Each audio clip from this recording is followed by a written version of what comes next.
पहला session record नहीं हुआ शायद।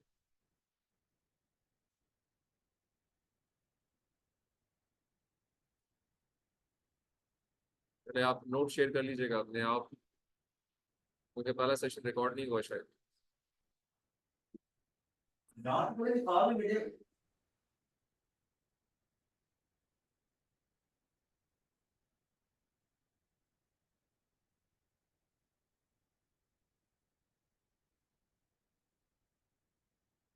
अच्छा जी, okay, so we were discussing this writing literature review. और अगर इसी पैराग्राफ में हम दोबारा आ जाते हैं तो यहाँ से हमने स्टार्ट करना था। देखें, अब अगले पहले दो एक तरीके से लिखा गया, दो रेफरेंसेस के बारे में एक तरीके से बात की, तीसरे के बारे में देखें कैसे बात हुई। To address the issue of contextual polarity, that is a sentiment being positive in one domain and negative in another domain, Richard and co-authors adopt hierarchical classification in text mining. अब ये तीसरा तरीका है, ये एग्जैक्टली उसके मुताबिक नहीं है जो पिछले वाले दो तरीके थे। इसमें टोन चेंज हुई है दोबारा, थोड़ी सी पहले प्रीमाइस देके फिर बात की है जी के रिचर्ड और उसके को ऑथर, इवन को वर्कर भी दोबारा, फेलो वर्कर भी नहीं लिखा, पहले फेलो वर्कर लिखा था, फिर वर्ड चेंज कर दिया और फिर रेफरेंस दे दिया एट द एंड के जी they use three filtering schemes to progressively classify text with respect to contextual polarity and frequent term of documents. Number 9 reference दे दिए, ठीक है। सो देखिए इसमें कैसे मिक्स एंड मैच करके आप अपना उन बंदों के सॉल्यूशंस को बता रहे हैं, उन ऑथर्स के नाम भी ले रहे हैं और रेफरेंस भी दे रहे हैं। सही है। इसी तरीके से जब आपने लिखना है तो आपने भी एक टोन में नहीं लिखना, you have to mix your words. कोई इसमें सेंटेंस, कोई जो कंटेंट है वो कट पेस्ट नहीं हुआ हुआ, बल्कि पढ़ के अपने अल्फाज में लिखा गया। ये चीज ध्यान में होनी चाहिए। तो एवरीथिंग हैज बीन पैराफ्रेज्ड और अकॉर्डिंगली मेंशन्ड हुई। अगले पैराग्राफ में आते हैं। There are some other interesting approaches found in literature to solve above mentioned issues, like, अब देखिए यहाँ एक और तरीके से डिस्क्राइब किया, like 13 uses hashtag as an indicator to identify meaningful concept in tweets। अब ये एक चौथा तरीका है बात बयान करने का, यहाँ ऑथर का नाम ही नहीं है, पेपर का रेफरेंस डाल दिए। आगे देखें, फिर चेंज हुआ है, while authors in 12, ना पिछला ना उससे पिछला ना उससे पिछला, कोई तरीका नहीं, एक और तरीका है। Suggest a text pre-processing framework for text mining on big data infrastructures to reduce the computation time। ठीक है। अगला जो पॉइंट है वो एक और तरीके से लिखा, विवा एंड कोलीग्स। देखिए बिल्कुल इंटायरली चेंज, ना इधर फेलो वर्कर्स यूज हुआ है, ना ही इसमें अदर ऑथर्स यूज हुआ है। एक और तरीके से, विवा and colleagues present an overview of various feature selection techniques etcetera etcetera. और अगर आगे जाएंगे तो इसका रेफरेंस आपको आखिर में नजर आएगा एक जगह पे, ये यहाँ पे आ रहा है नंबर 14। बताने का मकसद क्या है, ये एक टोन में नहीं लिखना, मिक्स करना है और अपने अल्फाज में लिखना है, और जो अप्रोचेज हैं उनके बारे में, उनके उनके एडवांटेजेस के बारे में बात कर। एक और इम्पॉर्टेंट चीज जो यहाँ से आपको देखनी चाहिए वो ये है कि all the sentences are used are written in the present tense. Although ये पेपर हो सकता है 50 साल पुराने हो, लेकिन हम जब भी लिटरेरी इंग्लिश लिखते हैं या टेक्निकल इंग्लिश लिखते हैं, जिसको हम कहते हैं, सॉरी, लिटरेरी टेक्निकल, जो आपकी जैसे हम कहते हैं टेक्निकल इंग्लिश राइटिंग, उसके अंदर हम अवॉइड करते हैं पास्ट टेंस को, फ्यूचर टेंस को। We always write in the present tense, we always write in the passive voice. So इधर जनरली आपको नजर आएगा पैसिव वॉइस, प्रेजेंट टेंस। तो उमर फारूक साहब, जब आप भी लिखेंगे तो आपने इन चीज़ों का ख्याल करना है। अब इसको अगर आप जहन में रखते हैं तो इस तरह से आपने अपने लिटरेचर रिव्यू को लिखना है इन दिस वीक। और उसके लिए मैंने आपसे कहा कि मिनिमम 15 रिसर्च पेपर्स आपके सामने होने चाहिए। उन रिसर्च पेपर की सिलेक्शन का क्राइटेरिया वही है जो आपने पढ़ा है और काफ़ी डिटेल में डिस्कशंस हुई हैं, और उसके अंदर से पढ़ के आप अपने कंटेंट को शॉर्टलिस्ट करें, यहाँ पे आप उसको अपने अल्फाज में पैराफ्रेज करें। जो अभी एक साइमा का क्वेश्चन था कि जी फैक्ट्स एंड फिगर्स अगर हैं तो फैक्ट्स एंड फिगर्स को आप बिल्कुल वैसे ही कोट करेंगे जिससे से आप किसी रिसर्च पेपर की मेथोडोलॉजी को कोट करें, बट अपने अल्फाज में करेंगे। फिगर्स वहीं से लेंगे, कोट अपने अल्फाज में करेंगे, रेफरेंस देने का वही तरीका है जो कि बाकियों का है। अब वो रेफरेंस में क्या लिखा जाता है वो आपने भी मैंने आपको बताना है कि जी ये तरीका है, रेफरेंस के अंदर डिटेल्स ये होती हैं। लाइक अगर मैं इस पेपर के एंड पे चला जाऊँ रेफरेंसेस की डिटेल के अंदर, इनको जो अभी आपने रेफरेंसेस देखे इनको हम कहते हैं इन टेक्स्ट रेफरेंस। क्या कहते हैं? इन टेक्स्ट रेफरेंस। और जो आखिर में डिटेल्ड रेफरेंसेस होते हैं उनको हम नाम देते हैं बिब्लियोग्राफिक रेफरेंस। बिब्लियोग्राफिक रेफरेंस, ये वो डिटेल्ड रेफरेंसेस हैं। ये आपको विजिबल है जी ऑनलाइन? जी सर सर, विजिबल है, विजिबल है। और विजिबल है। सर ये जो आपने जैसे ना अभी कुछ आपकी थी वो जैसे कहते हैं नैरेटिव आपने साइटेशन डाली हुई थी कि जैसे विबा एंड कुलीग्स, तो उसके लिए सर फिर रेफरेंसेस आपका जो भी आप यानी टूल यूज कर रहे होते हैं तो वो उठा लेते हैं जब इस तरह से आपने रेफरेंसेस डाले होते हैं तो नहीं जी, नीचे ये। इन टेक्स्ट रेफरेंस आपने खुद लिखना होता है, टूल ये उठाता है। जो ये आपको बिब्लियोग्राफिक रेफरेंस है इनकी बात हो रही है। जी सर, वही ना, ये जो रेफरेंस ऑफ टेबल है तो अगर उसको नैरेटिव उसमें लिख दिया जाए साइटेशन में तब वो रेफरेंस ऑफ टेबल में खुद ब खुद उसको ऐड नहीं करता ना, जो भी टूल्स हम यूज कर रहे हैं। मैं ये पूछना चाह रही थी। आ, मैं मुझे लग रहा है आपका एक्सपीरियंस थोड़ा सा भी इतना नहीं है। आप हमेशा वहां पे ये नंबर डालते हैं, सिर्फ ये number is only thing which you add by the tool, और टूल यहाँ पे उसको ऑटोमेटिकली रख लेता है। और थोड़ा सा अगर सब्र करें तो उसमें हम आते हैं आगे। अभी हमने उसकी बात शुरू नहीं की। ठीक है। सर नंबर्स का तो रेफरेंस वो उठा लेगा। मैं ऐसे ही पूछना चाहती थी कि जैसे आपने जो नैरेटिव साइटेशंस डाली हैं, जैसे अभी आपने ऊपर एक लिखा हुआ था कि विबा एंड कुलीग्स ना, और नैरेटिव देन अपने उनका खुद जो भी। लिखना होता है, मैं आपसे ही तो रिक्वेस्ट कर रहा हूँ, आपने खुद लिखना होता है। वो टूल, ऐसा कोई टूल दुनिया में नहीं बना जो खुद ही उठा ले चीजों को। और अगर ऐसा कोई टूल आप यूज करेंगी तो वो आ जाएगा टुवर्ड्स एआई प्लेजरिज्म, और वो जनरली ठीक नहीं होगा। नहीं सर, आम मतलब जो भी टूल्स आप यूज करें, जो भी मतलब मेंडले है, जोटेरो है या एंड नोट है, उसमें जब हम साइटेशंस डालते रहते हैं ऊपर, एक दफा जब हम उसके पेपर को ऐड कर लेते हैं अपनी लाइब्रेरी में और हम पेपर के बीच में साइटेशंस डालते हैं तो नीचे वो जो रेफरेंस होते हैं हमारे वो खुद ब खुद अपडेट होते रहते हैं। तो मैडम मैं क्या कह रहा हूँ आपसे, यही तो मैं भी कह रहा हूँ, मैंने कुछ और तो नहीं कहा।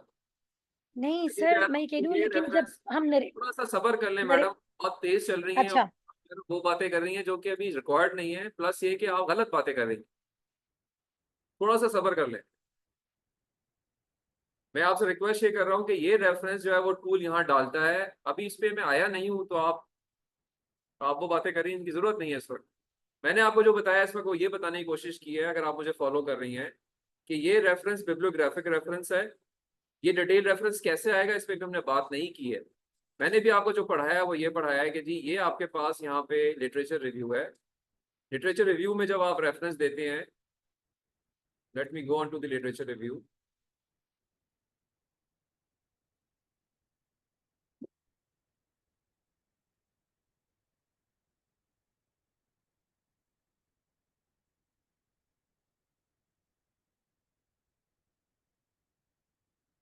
यहाँ पे जो आप ये लिटरेचर रिव्यू में जो एक बंदे ने एक टेक्स्ट लिखा हुआ है, ये कोई टूल आपको लिख के नहीं देगा।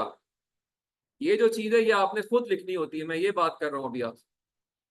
जब आप यहाँ पे ये रेफरेंस दे देते हैं कि जी ये नंबर 20 मैंने इधर डाल दिया है, ये आपने टूल से डालना है। ये टूल डाल देता है आपके लिए कि मैंने ये रेफरेंस यहाँ पे दिया, सेलेक्ट किया आपने और आपने यहाँ पे इंसर्ट कर दिया। यहाँ पे ये नंबर जो है वो टूल डाल देगा। नंबर की डिटेल, इस 20 की डिटेल आपके बिब्लियोग्राफिक रेफरेंस में भी टूल डाल देगा। ठीक है, लेकिन टूल पे मैं भी आया नहीं हूँ, आप थोड़ा तेज चल रही हैं। मुझे थोड़ा सा काइंडली टाइम देना आप थोड़ा, कि बाकी क्लास को मैं लाइन कर सकूँ। You are not the only one who is been taught. ये जो रेफरेंस यहाँ पे डाला हुआ है नंबर 20, ये टूल ने डाला हुआ है। ठीक है, एग्रीड, बट थोड़ा वेट कर लें इस पर आने के लिए।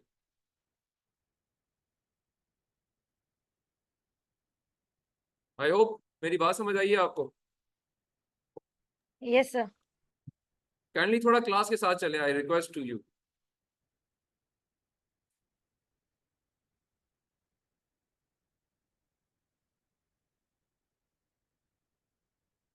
अच्छा जी, ओके। सो अभी जो बात मैंने की वो ये की है कि आपने रेफरेंस पेपर्स जो हैं वो सिलेक्ट कर लेने हैं, उनको आपने अकॉर्डिंगली उसके अंदर से कॉन्टेक्स्ट उठा के खुद लिखना है। There is no tool in this world जो कि आपके कॉन्टेक्स्ट को खुद लिखेगा। और अगर आप यूज करेंगे ऐसे टूल, किसी एआई टूल को ऐसे यूज करेंगे, क्योंकि ऐसी कुछ एप्लीकेशंस हैं जो ये काम करती हैं कि आप उसको पीडीएफ डॉक्यूमेंट दे देते हैं और वो पीडीएफ डॉक्यूमेंट का एक क्रक्स आपको खुद लिख देता है। अगर ऐसा यूज करेंगे तो वो जब एआई प्लेजरिज्म चेक होता है वहां पे इंडिकेट होगा और वो आपको 100% प्लेजरिज्म शो करेगा, because that is not your content, that is the tools content, that is that application. उसको टूल कहे, उसको एप्लीकेशन कहे, बट वो आपके लिए अगर वो लिख के दे रहा है तो इट मीन्स आपका वो एक ऑनलाइन फैसिलिटी है। तो ऑनलाइन फैसिलिटी अगर आपको मिल रही है तो वो एक प्लेजरिज्म चेक सॉफ्टवेयर को भी मिल रही होगी, तो वो वहां से ये सारी एस्पेक्ट्स को चेक करके आपको शो करेगा कि जी 100% plagiarism is being shown in your document. So मैं आपसे रिक्वेस्ट जो कर रहा हूँ, मैं आपको ठीक तरीका बताने की कोशिश कर रहा हूँ कि मेरे बहनों और भाइयों, कि जब आप यहाँ पे लिखने जाते हैं अपने लिटरेचर रिव्यू को, तो अपने अल्फाज में खुद लिखना है, किसी एप्लीकेशन, किसी टूल को, किसी कट पेस्टिंग को इस्तेमाल नहीं करना। This is what my request is. I can show you, जब प्लेजरिज्म पे हम आएंगे तो मैं आपको दिखाऊंगा कि किस तरीके से वो टूल जो है या वो एप्लीकेशन जो है वो क्रॉस हो जाती है, फौरन चेक हो जाती है।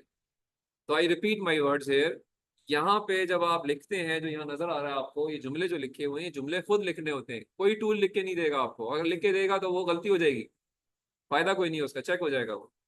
इसलिए इसको अवॉइड करना है। रेफरेंस देते हुए आप रेफरेंस डालते हैं यहाँ पे, देयर इज अ टूल जिनका नाम दिया भी मैडम ने, देयर आर टूल्स, मुख्तलिफ टूल्स हैं जो कि आपको रेफरेंसिंग के फ्लो को मेंटेन करने में असिस्ट करते हैं। रेफरेंस आपने फिर भी खुद डालना होता है, उसकी लाइब्रेरी में भी आप खुद ही रेफरेंसेस ऐड करते हैं कि मेरे ये 15 रेफरेंस हैं जो मैंने मुख्तलिफ जगहों पर रेफर करने हैं।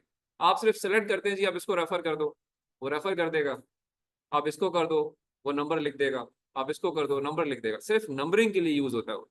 ये जो 9 10 11 लिखे हुए हैं ये टूल डालता है, क्योंकि आप कर सकते हो कि जी मैंने 9, अभी 9 रेफर किया था, अब मैं यहाँ पे 9 निकालना चाहता हूँ, मैं एक और पेपर, यानी पेपर पे और डालना चाहता हूँ।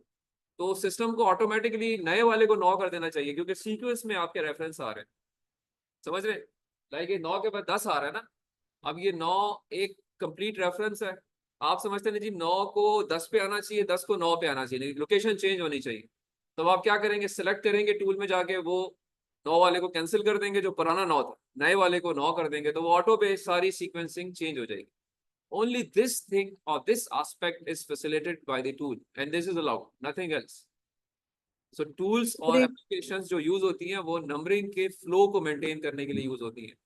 और नंबर 2, जो रेफरेंस का जो डिटेल है, वो टूल चूंकि बना हुआ ऐसे होता है कि जी मुझे उसको ये पता है कि जी मैंने पहले ऑथर्स के नाम लिखने हैं, मैंने उसके बाद टाइटल देना है, मैंने उसके बाद जो है वो जर्नल का नाम लिखना है, जो मैंने आपको लास्ट क्लास में बताया था। तो वो जो सारी चीजें होती हैं एक रेफरेंस के अंदर, वो फ्लो इस टूल को पता होता है। और वो फ्लो टूल का बनाना ऑथराइज भी है, कोई बुराई नहीं है उसमें, कोई प्लेजरिज्म नहीं आता। इसलिए वो फ्लो आपको टूल बना के दे देता है। यानी by this I what I mean कि ये जो यहाँ पे एंड पे रेफरेंस दिया हुआ है, ये रेफरेंस की जो डिटेल्स डली हुई है ये मैंने हाथ से नहीं लिखी है, मैंने खुद ऑथर्स के नाम नोट करके नहीं लिखे, बल्कि मैंने सिर्फ डॉक्यूमेंट दी थी उसको, डॉक्यूमेंट से उसने ये सारी चीजें टूल ने पिक करके इस फ्लो में लिख दी है। तो दिस इज ऑथराइज, ठीक है, ये अलाउड है और ये हमारे काम को आसान कर रहा है। लेकिन अभी मैं टूल पे नहीं आया हूँ, टूल आता है तो उसमें हम टूल पे डिस्कस कर लेते हैं कि वहां पे किस तरीके से चीजें, ताकि थोड़ा सा जिनको आइडिया नहीं है, कुछ को आइडिया है, ठीक है, वेल एंड गुड, अच्छी बात है। लेकिन there are many people in the class जिनको बिल्कुल इस बारे में 0% भी नहीं पता, तो we have to follow and guide everybody. तो थोड़ा सा सब्र के साथ चलना है सबने। सर एक क्वेश्चन था। सर ये पहले आपने सर मेंशन किया था कि अगर हम कुछ लिखते हैं अपने वर्ड्स में और फिर हम उसको रीवर्ड कर लेते हैं तो दैट वी कैन डू। तो सर वो इधर भी वैलिड है यहाँ पे, या फिर सर हम उसके लिए भी नहीं यूज कर सकते ये एआई टूल्स को? देखिए मैं आपको रिपीट करता हूँ, एआई टूल जो है they are not authorized. Yes, only one purpose you can use them, you want to polish the language which you are written. आपने एक पैराग्राफ लिखा, मैंने कहा जी ओके मैं लिखना चाह रहा हूँ, एक पूरा पैराग्राफ मैंने लिख लिया, आप मुझे उसकी अंग्रेजी का भी, मेरी अंग्रेजी अच्छी नहीं है, मेरे वर्ड्स अच्छे नहीं हैं, लेकिन लिखा मैंने खुद है। अब मैं एआई टूल से रिक्वेस्ट करता हूँ कि जी ये मेरा पैराग्राफ है, इसकी इंग्लिश को अच्छा कर दें। That AI tool will write English for me, that particular portion is allowed, इस तरह का काम अलाउड है। But if you ask the AI tool के जी ये 5 लाइंस हैं, इसमें मुझे 4 सेंटेंसेस लिख दो, दिस इज नॉट अलाउड। मेरी बात कुछ आपको समझ आई है मैडम? जी सर। आप ये सवाल यही कर रही थी या कुछ और कर रही थी? सर यही क्वेश्चन था कि सर वो पॉलिश करने के लिए we can use the tool कि पॉलिश करने जस्ट के टू। लिए आप यूज कर सकते हैं, बट पॉलिश भी एक ऐसी पॉलिश होती है कि जो लोग, मतलब पॉलिश उसको भी पॉलिश कहते हैं कि सारा का सारा काम ही उस एआई टूल से करा लें, वो पॉलिश नहीं है। लिखा आपने खुद है, आपका सेंटेंस है, आपका पैराग्राफ है। अब आप अगर रिक्वेस्ट करेंगे इस एप्लीकेशन से, किसी से, मेटा से कहेंगे, या आप को पायलट से कहेंगे, या आप लामा से कहेंगे, जो डिफरेंट एआई टूल्स हैं कि जी मेरी इस पर्टिकुलर पैराग्राफ को आप अच्छा करके लिख दें, तो तब जो है वो आपको एक नया पैराग्राफ लिख देगा या एक नई कुछ सेंटेंसेस लिख देगा। वो अलाउड हैं, उनको आप यूज कर सकते हैं। उनमें जब वो एआई कंटेंट जब चेक होगा आपकी डॉक्यूमेंट का, तो उसमें वो नहीं नजर आएगा मोस्ट प्रोबेबली, जब तक वो आपने बिल्कुल उससे नहीं लिख पाया।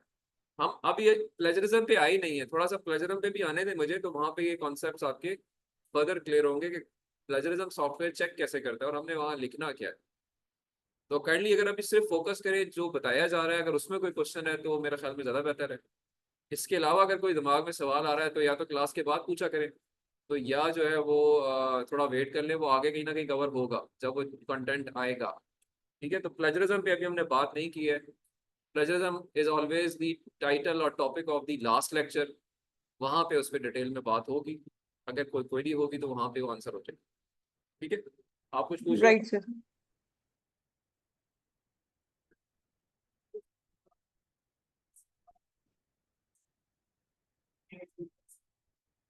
आ जाता है।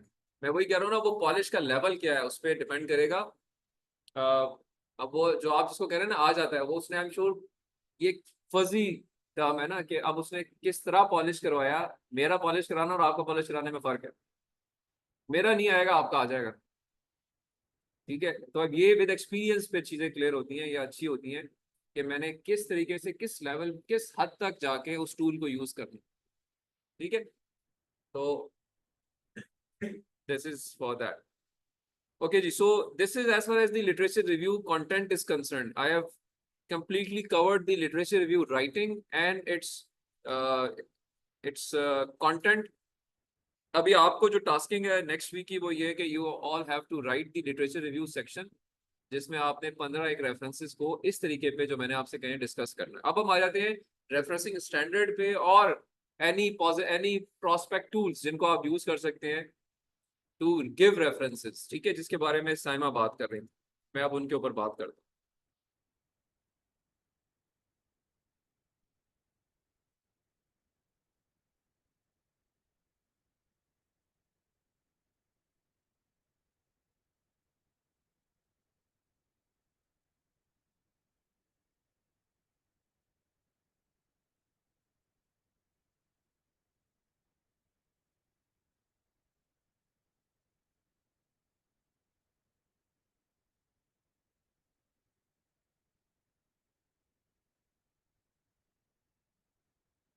अच्छा जी। जो रेफरेंसिंग के स्टैंडर्ड्स हैं, हम थोड़ा सा, मैंने कहा था कि जब भी हम बात करते हैं रिसर्च के अंदर, we always give references. References देने के जो हमारे पास जो डॉक्यूमेंट्स हैं, उनमें रिसर्च पेपर्स हैं, इनमें जर्नल रिसर्च पेपर्स हैं, कॉन्फ्रेंस रिसर्च पेपर्स हैं, बुक्स हैं, बुक चैप्टर्स हैं, वेब पेजेस हैं, और इसके अलावा आपके पास पैम्फलेट्स हैं। कोई 1500 सदी ईस्वी की कोई खाल है, anything is possible which has to be referred. So जो रिसर्च की दुनिया है वो रेफरेंसिंग स्टैंडर्ड्स डिफाइन करती है, और उन रेफरेंसिंग स्टैंडर्ड्स के मुताबिक ही हमें रेफर करना चाहिए। कुछ भी चीज़ अपने तरीके से रेफर नहीं करते या कुछ भी नहीं लिख सकते। It has to be a complete reference so that anybody tracing your document should be able to reach to that source from where you have taken. So whenever we select research papers, we make sure that it's a traceable document. If it is not a traceable document, then we do not consider it as a reference. We should exclude it. We should filter it out and include another new reference. So जो हमारे quality के standards हमने पढ़े हैं, उसमें आपने ये शायद चीज़ देखी होगी कि वो सारे पेपर्स जो आपने अब तक शॉर्टलिस्ट किए हैं वो ट्रेसेबल डॉक्यूमेंट्स, वहां तक पहुंचा जा सकता है क्योंकि उसकी कंप्लीट डिटेल अवेलेबल है। तो ये नहीं कि मैंने सर्च किया मुझे मिला बाकी किसी को नहीं मिल रहा, तो ऐसी चीज। अच्छा, अब यहाँ पे बीच में एक क्वेश्चन आया था थोड़ी देर पहले जो मैडम साइमा ने किया था कि अब हमसे रेफरेंसिंग भी लिखवा लेते हैं एक टूल की मदद से। टूल हमें लिख के दे देगा, मैं टूल से कहूंगा जी कि मुझे विद रेफरेंस एक सेक्शन लिख दो ऑन क्रिमिनल एक्टिविटीज, टूल मुझे लिख के दे देगा।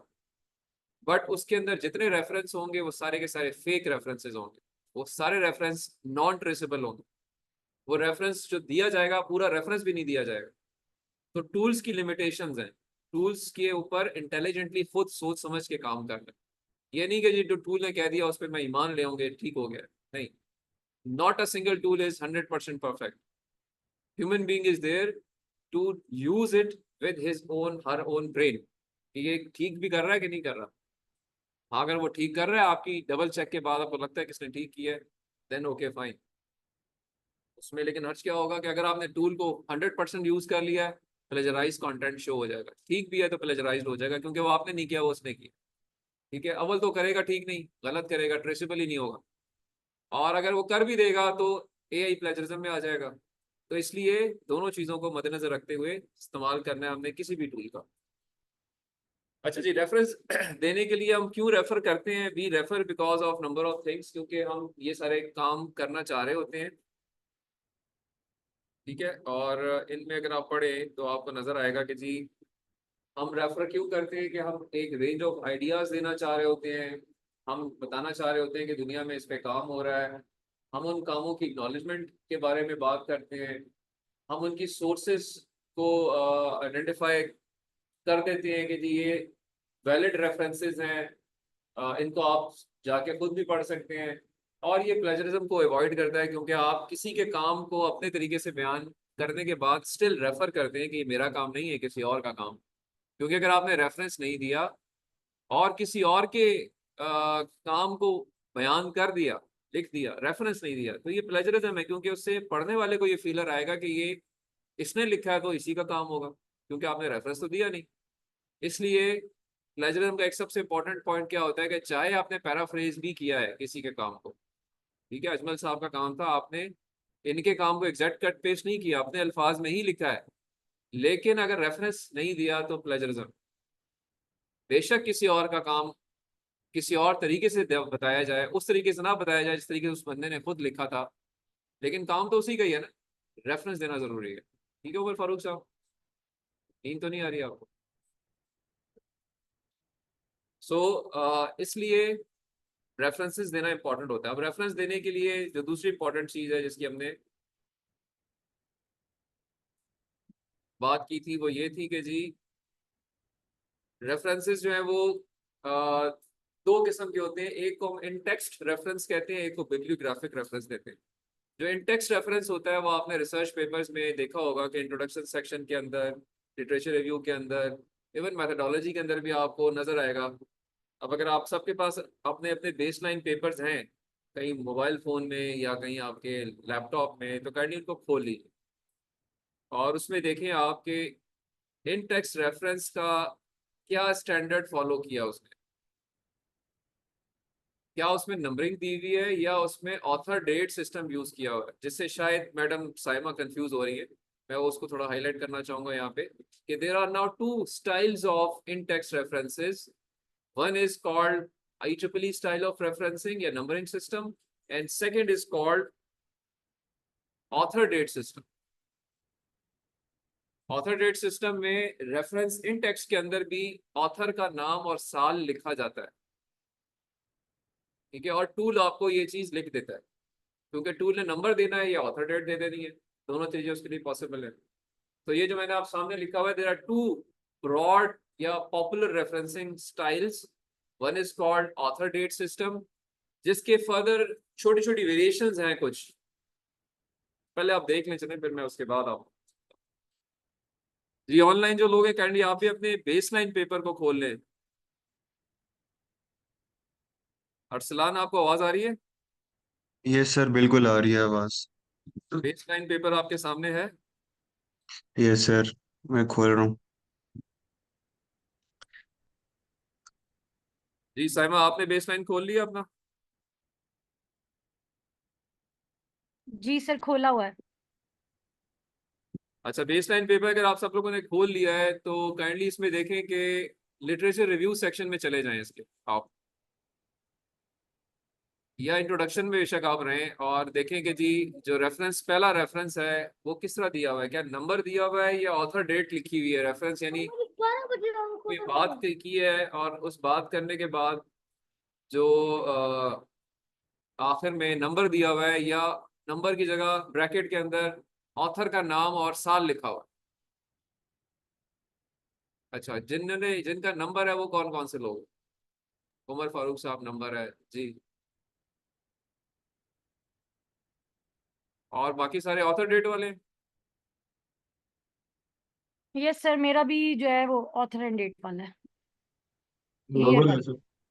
जी आतिफ साहब, नंबर है सर। आवाज नहीं आ रही आपकी। सर नंबर है। पान खाते हुए तो नहीं जवाब दे रहे, आपकी आवाज मिक्स हो रही है। सर शायद इंटरनेट कनेक्शन में प्रॉब्लम है सर। नंबर है सर मेरे बेस पेपर में। नंबरिंग है, ठीक है जी। हामिद साहब, नंबरिंग है जी। अजमल साहब, ऑथर और डेट जी। नंबरिंग है काशिफ साहब, आपका नाम भी काशिफ है? दोनों काशिफ। और ठीक है, आपका नंबरिंग है। हाँ जी, सुंदस नाम है आपका, ऑथर डेट है। हाँ जी, आप जहरा नाम है आपका, क्या चीज़ है आपकी? नंबरिंग है। आतिफ आपकी भी नंबरिंग है। साइमा का ऑथर डेट का तरीके से लिखा हुआ है। Aiza ji, Aiza Jameel, sir author date sir. Author date जी। नाइला बशीर,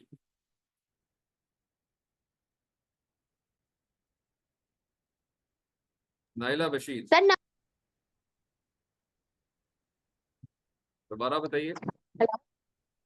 नंबरिंग सिस्टम है सर। नंबरिंग है जी। अरसलान, सर मेरा ऑथर डेट है सर। ये आप वहाँ की बात करें ना, रिसर्च पेपर के एंड पे रेफरेंसेस में ऑथर है और उसके बाद जो है डेट है, बिल्कुल एंड पे। नहीं उसी नहीं, जगह की बात कर रहे हैं ना सर आप? In text means literature review section या इंट्रोडक्शन सेक्शन।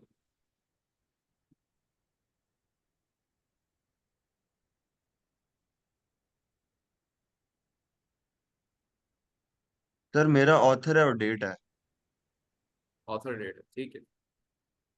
अच्छा, ऑथर डेट में अगर आप देखें, गौर करें तो इसके अंदर एक ब्रैकेट के अंदर जो है आपको ऑथर का नाम और साल लिखा हुआ नजर आ रहा हो। ठीक है, ये इन टेक्स्ट की मैं बात कर रहा हूँ, वहां पे नंबरिंग कोई नहीं होगी, 1 2 3 कुछ नहीं होगा।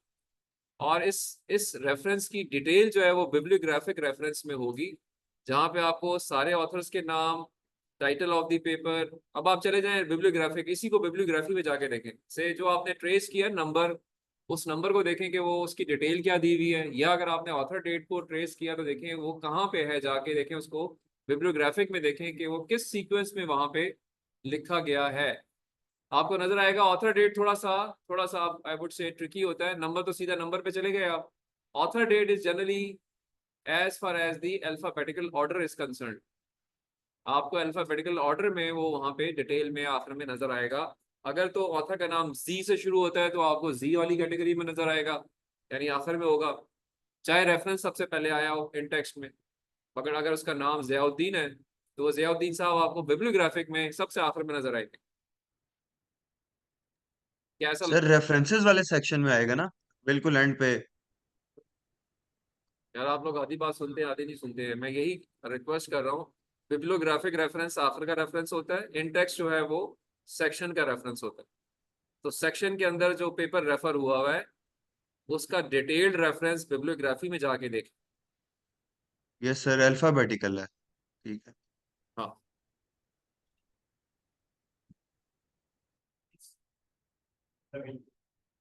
आप तो नंबरिंग सिस्टम वाले भाई है ना, नंबरिंग सिस्टम में अल्फाबेटिकल ऑर्डर नहीं होता। नंबरिंग में क्या तो क्या अल्फाबेटिकल, नंबरिंग में नंबर है।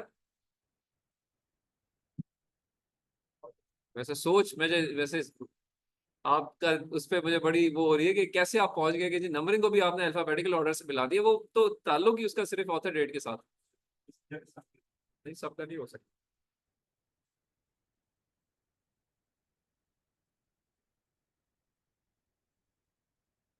वोट किससे दिया था आप? आपने नहीं दिया, वैसे ही पूछ रहा हूँ मैं, इसका ऐसे ताल्लुक नहीं।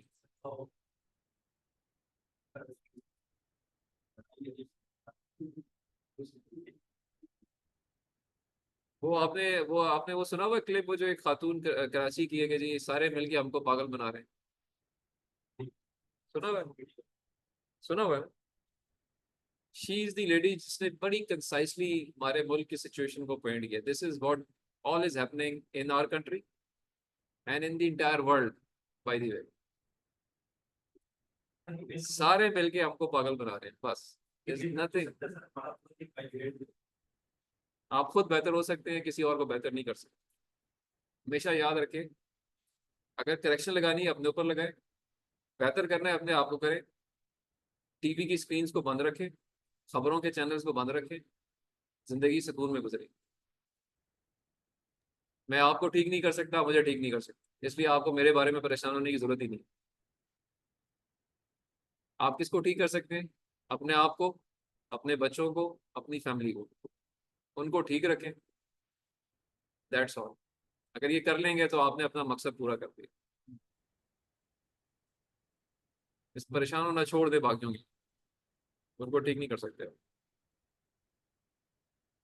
अच्छा जी, okay. So I hope everybody has got the in text reference, मिल गया है सबको। और उसके बाद उसको ट्रेस कैसे करना है इनटू द बिब्लियोग्राफिक रेफरेंस, वो भी पता चल गया है। तो आपको यहाँ पे आप जो नजर आ रहा होगा, हर एक को नजर आ रहा होगा यार कि तेरा या तो एक तरफ है या दूसरी तरफ है, या तो नंबर रेफरेंस सिस्टम है या author date system. Author date system जो है वो थोड़ा सा ट्रिकी है, numbering system is quite easier. अच्छा, जो हमारे इंजीनियरिंग साइंसेस के रिसर्च है उसमें आपको नजर आएगा कि नंबर सिस्टम यूज होता है most of the time. Computer science में, इंजीनियरिंग में, आईटी में आपको नंबर सिस्टम नजर आएगा। सोशल साइंसेज में आपको नजर आएगा ऑथर डेट सिस्टम। ऑल्दो जरूरी नहीं है, मिक्स भी हो सकता है, कुछ दोनों तरफ जा सकते हैं, बट हर जर्नल या हर कॉन्फ्रेंस स्पेसिफाई करती है कि जी ये टाइप ऑफ रेफरेंस आपने अपने पेपर्स में यूज करना है। गाइड टू ऑथर्स जो है वहां पे ये चीज दी भी होती है। लेकिन ज्यादा ट्रेंड क्या है? इंजीनियरिंग साइंसेज में नंबरिंग सिस्टम है, इसको IEEE स्टाइल भी कहते हैं और न्यूमेरिक सिस्टम भी कहते हैं। और दूसरी तरफ कौन सा है? सोशल साइंसेज में कौन सा है? ऑथर डेट सिस्टम है। अच्छा, अब ये जो बड़े ब्रॉड नेम्स है ना, इनकी जो बिब्लियोग्राफिक रेफरेंस होता है, यानी डिटेल्ड रेफरेंस जो होता है बिब्लियोग्राफी, वहां पे कुछ माइनर वेरिएशंस हो सकती है। ठीक है, आप अपने जब ये बिब्लियोग्राफिक रेफरेंस को देखते हैं तो आपको लगेगा ऐसे यार कि दो पेपर जब आप पढ़ रहे होंगे, एक पेपर में लगेगा कि यार इसने ऑथर का फर्स्ट नेम और सेकंड नेम पहले लिखा हुआ है, कहीं पे लगेगा सेकंड नेम पहले लिख दिया इसने, कहीं पे लगेगा इसने जो टाइटल है, एक ही स्टैंडर्ड की बात कर रहा हूँ, उसी स्टैंडर्ड के अंदर दो डिफरेंट जर्नल्स के अंदर या दो डिफरेंट कॉन्फ्रेंस पेपर में आपको थोड़ी वेरिएशंस नजर आएंगी। और वेरिएशंस क्या हो सकती है? कहीं इटैलिक में टाइटल लिखा होगा, कहीं बोल्ड में लिखा होगा, कहीं जर्नल का नाम एब्रिविएशन में होगा, कहीं डिटेल में होगा, कहीं इशू नंबर और वॉल्यूम नंबर ब्रैकेट्स में लिखे होंगे, कहीं इस तरह स्ट्रेट लिखे होंगे, कहीं पेज नंबर करके लिखा होगा, कहीं PP लिखा होगा। यानी minor variations into the bibliographic reference is possible in each standard. Based on that उनके कुछ डिफरेंट नाम भी हैं, like Harvard system, APA, MLA, ये ऑथोरेटेड सिस्टम्स ही हैं बट विद माइनर वेरिएशंस।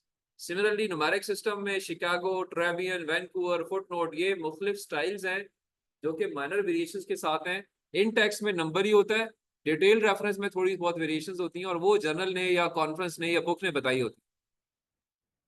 समझ के बात? तो मैं आ जाता हूँ दोबारा इसी पॉइंट पे कि जी ब्रॉड दो रेफरेंसिंग स्टैंडर्ड्स हैं, उनके सब हेड्स बहुत सारे हो सकते हैं बिब्लियोग्राफिक रेफरेंसेस की एक्सप्लेनेशन के पर्सपेक्टिव। ठीक है, सो ये दो सिस्टम्स आपको क्लियर हो गए हैं। अब इनकी हम थोड़ी सी और बात करते हैं। एक मिनट ये पूरा कर लो फिर अगला सवाल करो। अच्छा, अब रेफरेंसेस देते कब है? रेफरेंस हम देते हैं इन सिचुएशंस के अंदर, जो मैं पहले भी बताता रहा हूँ बट एक दफा दोबारा रिपीट कर देता हूँ कि जी हम क्या कर रहे हैं, हम पैराफ्रेज करते हैं तो हम रेफरेंस देते हैं। पैराफ्रेज से मुराद क्या है? हम अपने अल्फाज में सब कुछ खुद लिखते हैं, बट फिर भी रेफरेंस देते हैं। हम समराइज करते हैं किसी के बात को। समराइज मीन्स के पूरा एक पेज था उसको एक लाइन में लिख लिया। पैराफ्रेज ये होता है कि पूरे पेज का पूरा पेज लिखा, पैराफ्रेज हुआ ना। समराइज मीन्स पूरे पेज की 2 लाइनें लिख दी, बट फिर भी रेफरेंस देंगे क्योंकि किसी और का काम था। कोट करना ये होता है कि आपने कुछ पैराफ्रेज नहीं किया, कुछ आपने समराइज नहीं किया, आपने एज इट इज वही सेम चीज कट पेस्ट कर दी। अब यहाँ इसको हम कहते हैं कोट करना। कोट आप करते हैं इन्वर्टेड कॉमास में। इन्वर्टेड कॉमास में कोट करने के बाद रेफरेंस इधर भी देते, बट ये काम भी किया जा सकता है। और लास्ट चीज क्या है, कॉपी। कॉपी से मुराद यहाँ पे cut pasting of the text नहीं होता, बल्कि रिप्रोडक्शन और cut pasting of the figures, tables, graphic content होता है। कि मैंने इससे किसी और की पिक्चर, किसी और का टेबल, किसी और का ग्राफ उठाया और वो यहाँ पे दोबारा लिख दिया, पेस्ट कर दिया। उधर मैं रेफरेंस दूंगा और लिखूंगा कि reproduced from mister Richard, bracket में उसका नाम लिखूंगा, या अडेप्टेड फ्रॉम आयशा, ब्रैकेट में नंबर 12 रेफरेंस दूंगा। तो याद रखिए कि किसी भी फिगर को, टेबल को अगर आप रिप्रोड्यूस कर रहे हैं तो उसको भी आपने रेफर करना होता। तो ये 4 सिचुएशंस होती हैं रेफरेंस देने की, और किसी एक स्टैंडर्ड को फॉलो करना होता है, दोनों को मिक्स नहीं करते। हर रिसर्च पेपर में आपको नजर आएगा एक ही स्टैंडर्ड। ओके जी, नंबरिंग है तो नंबरिंग में ही होगा सब कुछ, अगर ऑथर डेट है तो ऑथर डेट में ही होगा। ठीक है, सो आई होप ये चीज भी आपको क्लियर हो गई। अब हम आ जाते हैं जी के थोड़ा सा इनमें वेरिएशंस क्या है और किसी हद तक हम जो थोड़ा फॉलो करें। अच्छा, रेफरेंसिंग देने का मकसद क्या होता है? यहाँ पे रेड लाइंस में आपको नजर आ रहा होगा कि जी why we give references, because, या एक स्टैंडर्ड को क्यों फॉलो करते हैं, स्टैंडर्ड को फॉलो करने की जरूरत क्यों पड़ी? भाई मैंने रेफरेंस करना था, मैं एक तरीके से दे देता, मेरी मर्जी जैसे लिखूं कि यार ये हामिद है, हामिद यहाँ रहता है, वहां रहता है, इधर से आता है, इधर जाता है, मैं रेफरेंस दे दूं। अजमल साहब कहें जी कि हामिद जो है वो यहाँ काम करता था, इस मेरी जब पास जॉब करता है और ये इसकी ये जॉब है, इसका रेफरेंस देते हैं। लेकिन इससे नुकसान क्या होगा? इससे नुकसान ये होगा कि हर बंदे का अलग अलग तरीका का रेफरेंस का जो होता है वो कंफ्यूजन क्रिएट करता है। फिर आप थर्ड बंदा, ठीक है, जब सुंदर जाके देखना चाहेगी कि हामिद साहब जिनके बारे में बात करें ये बंदा है कौन, तो इनको तो शायद वो पूरे महीने मिलेगा ही नहीं, क्योंकि ये इनका प्रीमाइस कुछ और था, उनका प्रीमाइस कुछ और था। तो एक स्टैंडर्ड पे अगर इन दोनों ने बात की होगी जो कि ट्रेसेबल होगी, तो किसी तीसरे बंदे के लिए ढूंढना आसान होता है।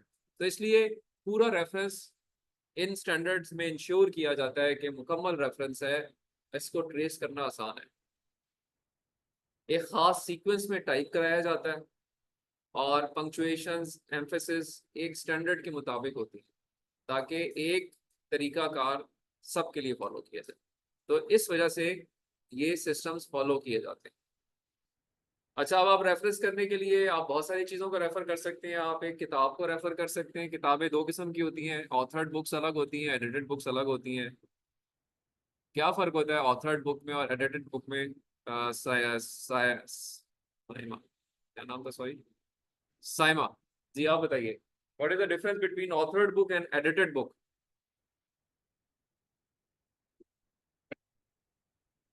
अवेलेबल है कि नहीं है?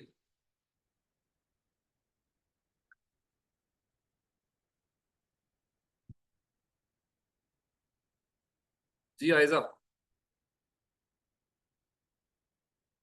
Sir, sir, authored books are written by any specific author, while edited books are those in which chapters or the content has been edited and then added.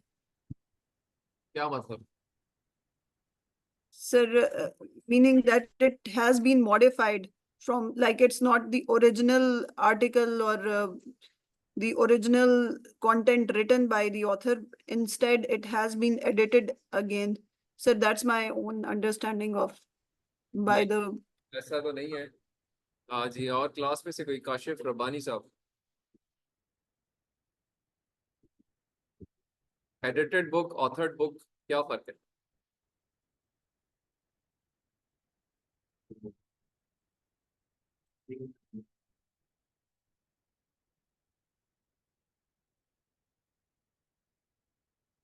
नहीं समझ आई, रिपीट करो।